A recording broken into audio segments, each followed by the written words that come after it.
大家好. Hari ini Lausha akan menjelaskan langkah-langkah untuk menyelesaikan latihan di bab 1 ini. Jadi latihan di bab 1 ini yang akan kita kerjakan itu ada 5 bagian. Jadi bagian pertama di halaman 4, bagian kedua di halaman 4, bagian ketiga di halaman 4 sampai 6, terus bagian 4 di halaman 6, dan terakhir bagian 5 di halaman 7. Lausha akan langsung menjelaskan untuk bagian pertama. Bagian pertama itu adalah menulis radikal baju ini ya. Radikal ini jadi ditulis begini ya, ikut berdasarkan contoh ini ditulis satu baris penuh. Jadi untuk bagian 1 cukup ditulis radikal baju ini saja. Lanjut ke bagian kedua. Jadi di bagian kedua itu ada gambar, di mana di gambar itu ada baju yang sedang dijemur. Nah, di setiap baju itu memiliki aksara ya. Nah, yang perlu kalian lakukan adalah amati aksara-aksara di dalam baju tersebut. Apakah dia memiliki radikal baju ini? Ya, hati-hati ya, yang teliti. Radikal baju ya, di sampingnya ini ada 2 garis ini. Ada 2 garis ini. Jadi kalian amati di dalam baju itu salah satu aksaranya ada enggak radikal baju ini. Kalau ada, maka baju itu diwarnai. Kalau tidak ada, tidak perlu diwarnai.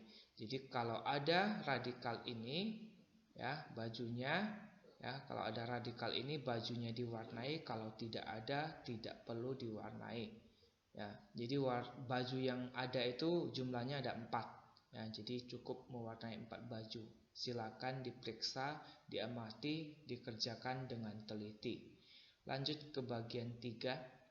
Nah, bagian 3 ini adalah menulis aksara Mandarin ya, seperti ini ifu. Ifu, jadi ditulis penuh ifu, ifu, ifu, ifu, ifu, diulang ya, diulang.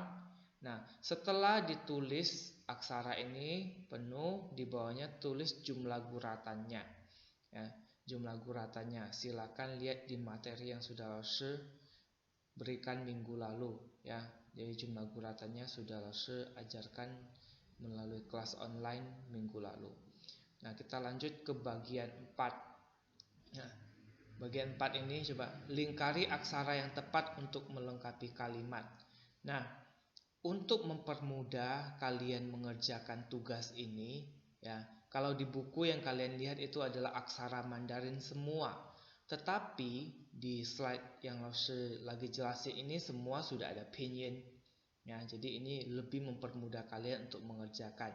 Jadi makanya silakan dikerjakan sambil mengamati video pembelajaran ini. Ya, jadi kalian memilih nanti di lingkar aksaranya yang mana. Ya, ini mama, contoh ya, mama给我买的新书包怎么样? Yangnya yang mana? Yang inikah atau ini? Ya, 好看吗? Nah, kalian pilih yangnya yang mana? Ya, yang teliti silakan dicari di bukunya, sudah pernah kita bahas. Ya, begitu juga nomor 2, 3, 4, 5. Ya, ini contoh nomor 1 yang yangnya yang ini dilingkar. Silakan dicari untuk nomor 2, 3, 4 dan 5. Ini piao-nya gimana?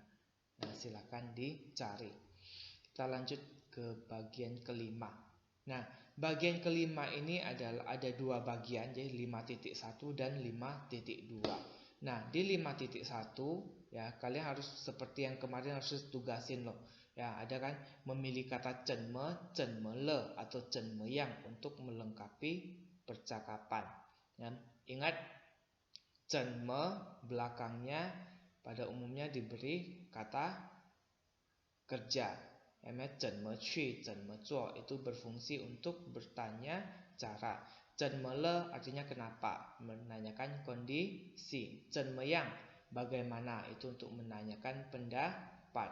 Ya, di buku juga bisa kalian lihat itu nggak ada pinyin. Nah, tapi di sini sudah Lausha tambahkan. Jadi silakan dilihat di sini, pilih cenme, cenmele atau cenmeyang untuk melengkapi percakapan ini. Ini 1 sampai 3, terus ini yang nomor 4 sampai nomor 5 ya, silakan dikerjakan ya. Terus yang terakhir ini yang 5.2. Nah, kalian disuruh memilih kata tai artinya terlalu dan hen artinya sangat untuk melengkapi 5 kalimat ini ya. Yang perlu harus kasih tahu di sini tai ya. Kalau pakai tai biasa di ujung kalimat akan ditambah kata le ya. Itu pertama kalau pakai kata tai. Terus ya, di depan kata tai ini boleh ditambah pu atau tidak ya. Jadi di depan kata tai boleh ditambah kata pu atau artinya tidak. Nah, kalau hen itu tidak boleh. Jadi kalau di depan hen itu tidak ditambah kata pu. Ya, kalau tai bisa depannya ditambah kata pu. Ya, jadi itu yang perlu kalian perhatikan. Ya, jadi kalau depannya ada pu itu bukan pakai tai tapi pakai hen. Terus kalau di ujung kalimat ya, setelah tai ini ya, misal terlalu besar, tai ta le. Nah, biasa di belakang kata sifatnya itu ada kata le ya, ada kata le.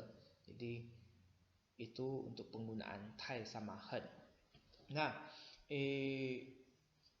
jadi ini ya, ini materi tugas yang harus kalian kerjakan.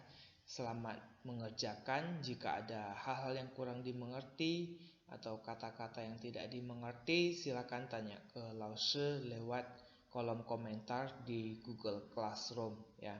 Jadi tugas ini tidak perlu difoto ya, tidak perlu difoto dan diupload ke Google Classroom, tidak perlu. Nanti minggu depan pas kita sudah mau masuk tatap muka baru dikumpulkan ya. Jadi selamat mengerjakan.